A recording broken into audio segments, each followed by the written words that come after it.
আজকে ওই ভিডিওর ভিডিওতে নিয়ে আসলাম আপনার ওয়ালটনের ওই টিভিটা। এখন বর্তমানে এটা টিউনিং চলতেছে। এটা ব্যাকলাইট লাগানো শেষ।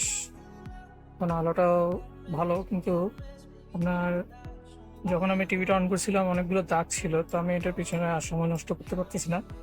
তো অনেক ঝামেলা। আর টিভিটা ফিটিং করতেও আমার অনেক ঝামেলার সম্মুখীন হয়েছে। এই ধরনের টিভি কেন বানায় কোম্পানি, আমি এগুলো বুঝি না। যেগুলো মেরামত করতে এত ঝামেলা, প্রথমে মাদারবোর্ডটা ফিটিং করা লাগে, এরপরে মাদারবোর্ডটা খোলা লাগে, খোলার পরে জ্যাকগুলো খোলা লাগে। এত ঝামেলা টিভি কেন বানায় আমি বুঝি না। যাই হোক, এটা অনেক পুরাতন টিভি, এগুলো আগেরকার দিনের টিভি, এই জন্য কোম্পানি এত চিন্তা ভাবনা করে বানায়নি।